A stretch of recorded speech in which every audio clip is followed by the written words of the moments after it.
আসসালামু আলাইকুম সবাইকে। আশা করি সবাই অনেক বেশি ভালো আছো এবং পড়ালেখার মধ্যেই আছো।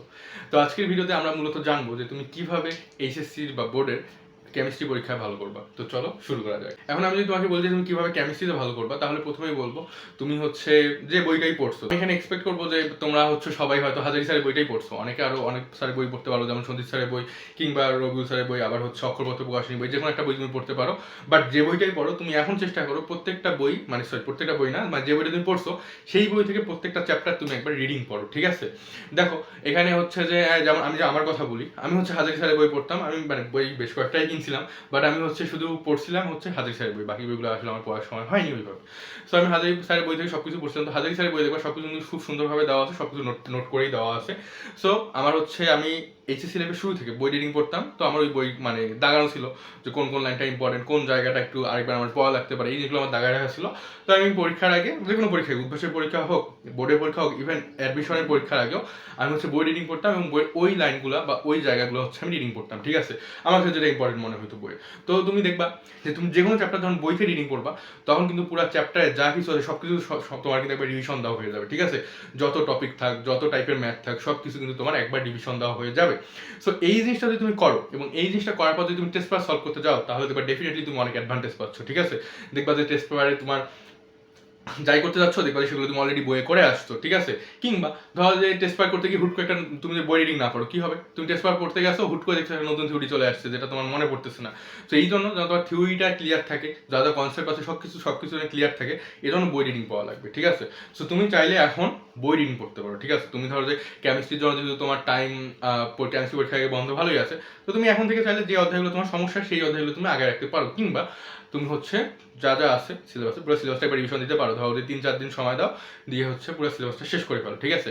এক্ষেত্রে তুমি কিভাবে পড়বা? তো ওই যেটা বললাম, বই রিডিং পড়বা প্রথমে, এরপরে তুমি দেখবা যে যে স্যারের বই ফলো করো, দেখবা যে চ্যাপ্টার শেষে অবশ্যই এমসিকিউ দেওয়া আছে। হ্যাঁ, তুমি যদি ওই এমসিকিউগুলো আগে পড়ে থাকো, তাহলে তুমি আরেকবার দেখতে পাবে যেগুলো তোমার সমস্যা হয়েছিল। আর যদি নতুন করে এমসিকিউ পড়তে চাও, তাহলে তোমাকে বলবো যে ওগুলো না পড়ে তুমি টেস্ট পেপারে এমসিকিউ সলভ করতে পারো, ঠিক আছে? দেখবা যে টেস্ট পেপারে কিন্তু হচ্ছে বিগত সালের প্রশ্ন কিংবা ধরো যে কলেজের টেস্ট পরীক্ষার প্রশ্ন, এই প্রশ্নগুলোতে কিন্তু এমসিকিউ দেওয়া থাকে। তো এক্ষেত্রে তুমি হচ্ছে ওই এমসিকিউগুলো সলভ করতে পারো, তাহলে দেখবা যে তুমি ডেফিনেটলি অনেক দূর আগে থাকবে। হ্যাঁ, এমসিকিউ সলভের একটা ক্যাপাবিলিটি বা স্কিল যাই বল তোমার তৈরি হবে, ঠিক আছে? আর হচ্ছে যে তুমি রিটেনের জন্য ওই তো বই রিডিং করবা আর টেস্ট পারে সিকিউ সলভ করবা, ঠিক আছে? দেখবা যে আমাদের কেমিস্ট্রি ফার্স্ট পারে ম্যাথের চ্যাপ্টার একটু কমই আছে, সেকেন্ড পারে ম্যাথ মূলত বেশি আছে এবং সেকেন্ড চ্যাপ্টার অর্গানিক কেমিস্ট্রি আছে। তো এক্ষেত্রে অর্গানিক কেমিস্ট্রির জন্য তুমি দুইটা জিনিস ফলো করতে পারো, তোমার যে নোট আছে সেই নোট ফলো করতে পারো, অথবা তুমি যে বই ফলো করছিলে সেই বইটা পড়তে পারো, ঠিক আছে? আর আমি আশা করে রাখবো যে তোমাদের সব চ্যাপ্টারই নোট ছিল, যেখানেই পড়ো না কেন। তো তুমি বইয়ের পাশাপাশি নোটটাও পড়িও, ঠিক আছে? যে কোনো চ্যাপ্টারের জন্য তুমি তোমার যে নিজের হ্যাড নোট ছিল সেটাও তুমি পড়তে পারো, যদি তুমি বই রিডিং করতে না চাও। যদি তোমার মনে হয় যে আমি বই রিডিং করবো না, বাট আমি আমার নোটের সব কিছু আছে, নোট পড়লেই হয়ে যাবে, তাহলে হ্যাঁ তুমি ডেফিনেটলি নোট পড়তে পারো। আর হ্যাঁ, এটাই মূলত। আর তুমি টেস্ট পেপার সলভ করো, আর এর পাশাপাশি উদ্ভাসের এসএসসি প্রশ্ন ব্যাংক যেটা দেওয়া আছে, সেখানে হচ্ছে যে তুমি দেখবা কিছু প্রশ্ন দেওয়া আছে ওদের নিজস্ব বানানো, কারণ বোর্ডে যেগুলো দেওয়া আছে ওগুলো তুমি অলরেডি তোমার টেস্ট পেপার সলভ করে ফেলছো। বাট উদ্ভাসে কিছু নিজস্ব বানায় দেওয়া কোশ্চেন থাকে, তো ওই কোশ্চেনগুলো তুমি চাইলেই সলভ করতে পারো, ঠিক আছে? আর এখন যদি তুমি আমাকে জিজ্ঞেস করো যে তুমি অনশর্ট ক্লাস এখন করবা কিনা, তো এক্ষেত্রে আমি তোমাকে বলবো যে কেমিস্ট্রির জন্য আসলে অনশর্ট ক্লাস আমাদের ওইভাবে লাগে না, ঠিক আছে? বাট তুমি যদি তবুও করতে চাও, সো হ্যাঁ you can go for it, তুমি করতে পারো যে কোনো জায়গারও ক্লাস। তবে দেখবা যে ক্লাস করলে আসলে এখন সময় নষ্টই হবে আর কি, ঠিক আছে? আর তুমি যদি চাও যে কোনো অনলাইন কোর্স করবা, আমি বলবো অনলাইন কোর্সও করা যখনই, এখন শুধু তুমি নিজে পড়বা, ঠিক আছে? অনেক তো কোর্স করছো করছো, এখন এই টাইমটা পরীক্ষার আগে যেই ধর 2-3 সপ্তাহ বাকি আছে আমাদের, এই টাইমটা পুরোটা হচ্ছে তোমার নিজের পড়ার জন্য রাখা হচ্ছে, ঠিক আছে?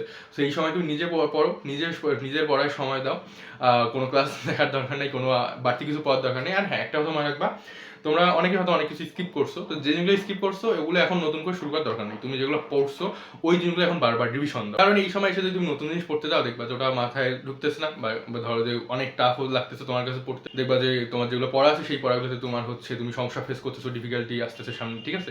সেই জন্য তোমার নতুন করে কোনো কিছু পড়া শুরু করার দরকার নেই, তোমার যেগুলো পড়া আছে আগে থেকে সেই পড়াগুলো তুমি বেশি বেশি করে রিভিশন দাও, কারণ আলটিমেটলি তোমার বোর্ড পরীক্ষার রেজাল্ট নির্ভর করবে তুমি কতটুকু সব কিছু হচ্ছে ঠিকভাবে লিখতে পারছো গুছায়, কতটুকু ঠিক অ্যান্সার করতে পারছো। এবং যদি তুমি ঠিকভাবে অ্যান্সার করতে চাও, তাহলে পড়াটাকে আমার এখন গুছায় নেওয়া লাগবে, ঠিক আছে?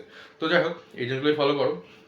আর যদি তোমরা চ্যাপ্টার সাজেশন চাও আমার কাছ থেকে, তাহলে কি আমি বলবো যে হচ্ছে ফার্স্ট পেপারে 2 অধ্যায়, 3 অধ্যায়, 4 অধ্যায়, আর সেকেন্ড পেপারের ক্ষেত্রে হচ্ছে 1 2 3 4, এটা তো কমন বিষয়, তাই না? সো এই চ্যাপ্টারগুলো ভালো করে পড়ো।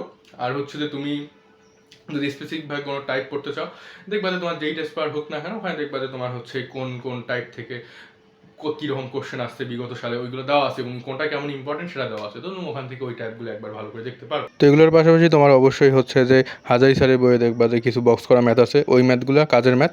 আর হচ্ছে যে তোমার যেগুলো হচ্ছে দেওয়া আছে, যে বইয়ের মধ্যে উদাহরণ দেওয়া আছে, এগুলো অবশ্যই সলভ করবা। কারণ এগুলো যদি তুমি সবগুলো সলভ করতে পারো তাহলে দেখবা যে তোমার হচ্ছে এইচএসসি থেকে অ্যাডমিশন মতো মানে কোথাও আর কি ওইভাবে আটকাবে না, ঠিক আছে? দেখবো অধিকাংশ জায়গায় ওই জায়গাগুলো থেকেই আসে, ঠিক আছে?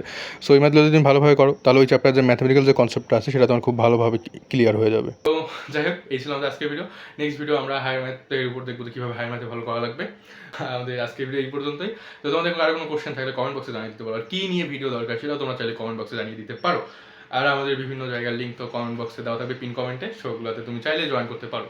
তো যাই হোক, খুব শীঘ্রই দেখা হবে নতুন কোনো ভিডিওতে নতুন কোনো টপিক নিয়ে। সেই পর্যন্ত সবাই ভালো থাকো, সুস্থ থাকো আর পড়ালেখার মধ্যেই থাকো। আল্লাহ হাফেজ সবাইকে। আসসালামু আলাইকুম।